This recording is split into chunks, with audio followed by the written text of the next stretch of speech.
Okay, so let's talk about blow drying our human hair wigs. So this is a plastic doll head. The plastic wig stand will also work if that's what you have. We're just going to put her on, and I'm going to grab a brush.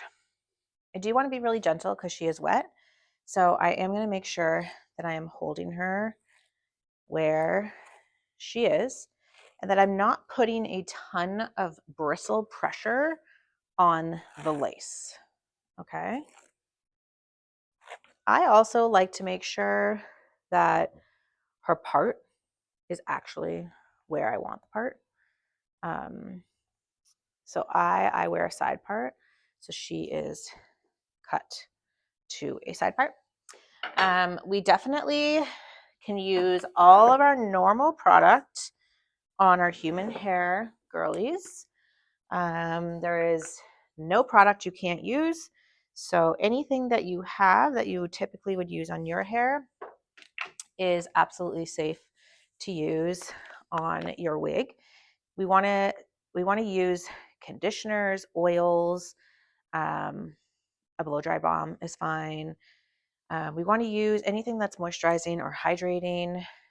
What we want to not do is we want to not put oil up at the very root. Okay, so again, the same thing as to why we don't put conditioner up here is because of the lace. We don't want the hair to slip through. So the same thing goes for oils. We want to maintain our oils strictly on our ends. So you can use your towel. You can air dry her. You can air dry her 50%. You can air dry her 100%, or you could blow dry her from the beginning. I'm going to blow dry her, but I'm not going to make you watch the whole thing. So we're going to start, and then I will cut and I will come back when she is dry. But again, I'm checking her part, and I'm actually going to use this opportunity of having her wet to change her part. It was a little bit farther over than what I typically do, so I think I'm going to put her a little bit more center base. Changing the parts when they're wet is the best time to change their parts because you can shape the hair into anything you want. As you guys can see, she has beautiful natural wave. So I'm almost tempted to leave her and see what she dries like because I haven't done it yet. But if your wig has this natural, beautiful wave, look at that, it's striking. Then one time, just give it a whirl. Leave her to air dry. She will take a while. They do hold water. So as long as it's on a plastic and it's not on anything fabric, you can just let her dry. Okay.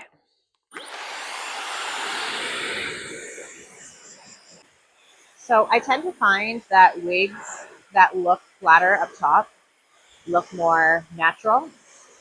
So I never try to get a ton of volume up at the top. I do try to keep it nice and smooth. So I've adjusted my airflow so that my airflow is going this way, which is the way that I want it to go to smooth out all of these hairs. And then I'll flop it over for when I do this side.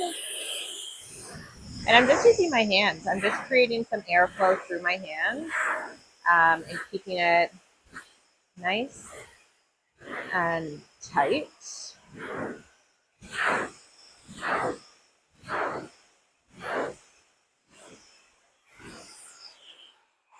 As you can see, my wig is very long, so she is going to take me quite some time to dry. But I'm going to come back on after and show you how I curl.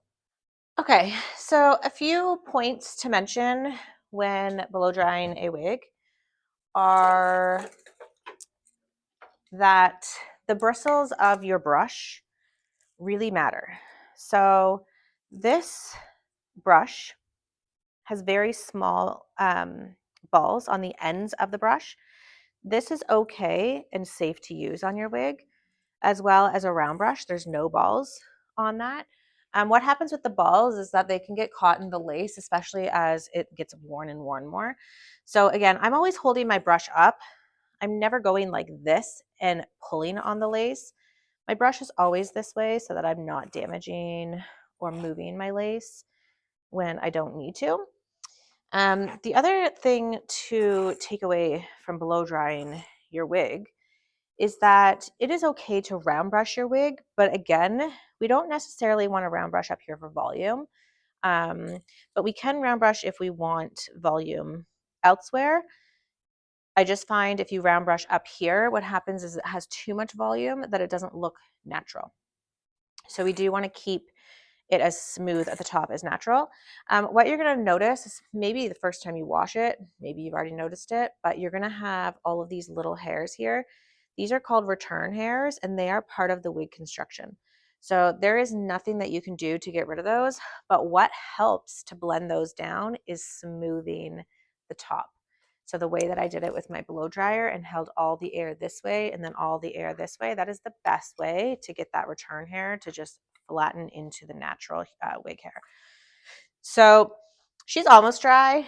She's not fully dry, but as you can see, her wave is really taking over.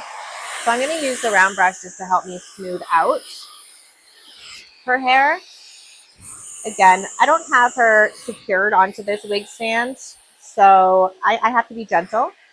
I'm not looking to, stretch her out too much, but I definitely can put some pressure. So just be aware of how you have your wig placed and set to make sure that you're not pulling her off. Again, I'm never going to go up with my volume because then all my return hairs are going to be showing and I don't want that.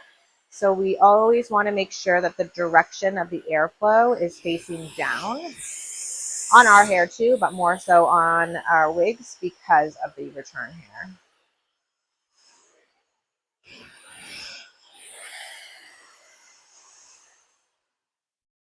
So I am not going to wear her today, so I don't actually need to make sure she's 100% dry. Because this is a plastic stand, I can let her finish drying on the stand and style her another day, which is what I'm going to do for the sake of the video.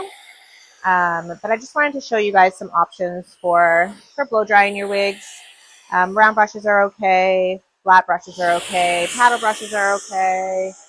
Any type of brush is okay. You just have to be aware and intentional with where you're putting the brush, and that we're being extra gentle on the lace area up top, as that is certainly the most delicate area. Okay, if your products don't have heat protection built into them, then you do want to make sure that you're using a heat protector as well, because our goal for our human hair wigs are to last us onwards of a year. If you're wearing it every day, 9 months to a year.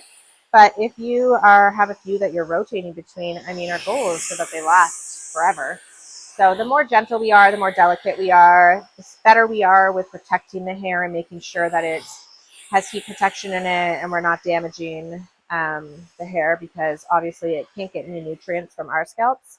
So it can't come back to life, essentially, like our hair can. But we just want to make sure that we're taking that extra, tender love and care for our wigs. Again, if you have any questions, please leave them below, and I will be back for a styling my wig. Thank you.